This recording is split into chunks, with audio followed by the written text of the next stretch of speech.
Hi, ಎಲ್ರಿಗೂ ನಮಸ್ಕಾರ. ನಾನು ನಿಮ್ಮ ರಾಜೀವ್ ಚಂದ್ರಕಾಂತ್. ಒಂದು ಗೆಲ್ಲುವಂತಹ ಸಿನಿಮಾ, ಈಗಷ್ಟೇ ಜನಗಳಿಗೆ ರೀಚ್ ಆಗ್ತಾ ಇರುವಂತಹ ಸಿನಿಮಾ, ಒಳ್ಳೆಯ ಸ್ಟಾರ್ ಕಾಸ್ಟ್ ಇರುವಂತಹ ಸಿನಿಮಾವನ್ನ ಗಟ್ಟಿ ಕಥೆಯ ಹಳಿ ತಪ್ಪಿಸಿದ ಚಿತ್ರಕಥೆ ಅಂತ ಒಂದು ಪತ್ರಿಕೆಯಲ್ಲಿ ಬರೆದಾಕ್ತಾರೆ. ನಾನು ಮಾತಾಡ್ತಿರೋದು ಲ್ಯಾಂಡ್ ಲಾರ್ಡ್ ಸಿನಿಮಾ ಬಗ್ಗೆ.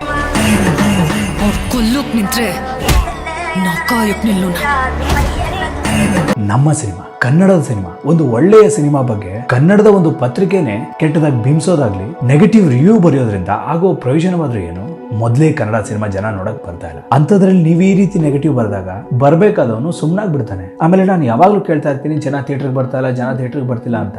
ಆತರ ಖಂಡಿತ ಏನೂ ಇಲ್ಲ ಸರ್. ಇವತ್ತು ಪ್ರತಿಯೊಬ್ಬನಿಗೂ ಎಂಟರ್ಟೈನ್ಮೆಂಟ್ ಬೇಕು. ಅವನಿಗೂ ಫ್ಯಾಮಿಲಿ ಕರ್ಕೊಂಡು ಥಿಯೇಟರ್ಗೆ ಬಂದು ಸಿನಿಮಾ ನೋಡ್ಬೇಕು ಅಂತ ತುಂಬಾ ಆಸೆ. ನಮ್ಮವ್ರು ನೋಡಿದ್ರೆ ಅದೇ ಹಳ್ಸೋಗಿರೋ ಕಥೆನ ಆ ಕಡೆಯಿಂದ ಈ ಕಡೆ, ಈ ಕಡೆಯಿಂದ ಆ ಕಡೆ ಮಾಡಿ ತೋರಿಸಿದ್ದನ್ನೇ ಮತ್ತೆ ಮತ್ತೆ ತೋರಿಸ್ತಾ ಇದ್ರೆ ಇನ್ನೆಲ್ಲಿಂದ ಜನ ಬರ್ತಾರೆ ಸರ್? ಜನ ಥಿಯೇಟರ್ಗೆ ಬರಬೇಕು ಅಂದ್ರೆ ಸಿನಿಮಾ ಕತೆ ಹೇಳುವ ರೀತಿ ಬದಲಾಗಬೇಕು.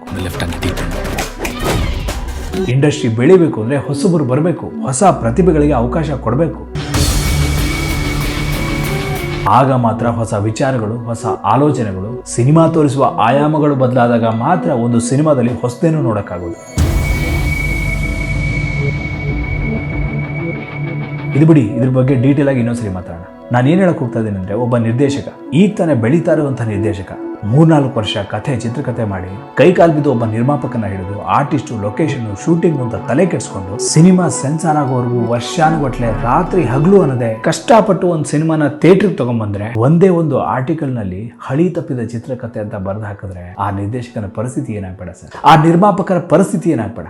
ಒಂದು ಸಿನಿಮಾ ಗೆಲ್ಸಿದ್ರೆ ತಾನೇ ಇನ್ನೊಂದು 4 ಸಿನಿಮಾ ಮಾಡಕ್ಕಾಗೋದು. ಅದನ್ನ ಬಿಟ್ಟು ನೀವು ಒಬ್ಬ ನಿರ್ದೇಶಕನಿಗೆ ಡಿಮೋಟಿವೇಟ್ ಮಾಡಿ ಕಾಲೆಳೆಯೋ ಪ್ರಯತ್ನ ಮಾಡ್ತಾ ಇದಾರೆ ಅನಿಸ್ತಾ ಇಲ್ವಾ? ಇಂಥದ್ರಲ್ಲಿ ಈ ಪೈರಸಿಗಳ ಕಾಟ, ಟ್ರೋಲ್ ಪೇಜ್ಗಳ ಕಾಟ, ಯೂಟ್ಯೂಬರ್ಸ್ಗಳ ಕಾಟ, ಇವರುಗಳ ಮಧ್ಯದಲ್ಲಿ ನಿರ್ದೇಶಕ, ನಿರ್ಮಾಪಕರ ಪಾಡು ಯಾರು ಕೇಳಬೇಕು ಸರ್? ಸರ್, ನಾನು ಹೇಳೋದಿಷ್ಟೇ, ನಿಮಗೆ ಒಳ್ಳೇದು ಮಾಡೋಕ್ಕಾಗದೇ ಇದ್ರೂ ಪರವಾಗಿಲ್ಲ, ಕೆಟ್ಟದ್ದು ಮಾತ್ರ ಮಾಡಕ್ ಹೋಗ್ಬೇಡಿ ಸರ್. ಅಷ್ಟೇ ನಾನು ನಿಮ್ಮ ಹತ್ರ ಕೇಳ್ಕೊಳ್ಳೋದು. ನನ್ನ ಉದ್ದೇಶ ಯಾರನ್ನೋ ದೂರಬೇಕು, ಇನ್ಯಾರನ್ನೋ ಹೊಗಳಬೇಕು ಅನ್ನೋದಲ್ಲ. ಕನ್ನಡ ಸಿನಿಮಾ ಉಳಿಬೇಕು, ಕನ್ನಡ ಇಂಡಸ್ಟ್ರಿ ಬೆಳಿಬೇಕು, ಅಷ್ಟೇ ನನ್ನ ಉದ್ದೇಶ. ಜೈ ಹಿಂದ್, ಜೈ ಕರ್ನಾಟಕ ಮಾತೆ.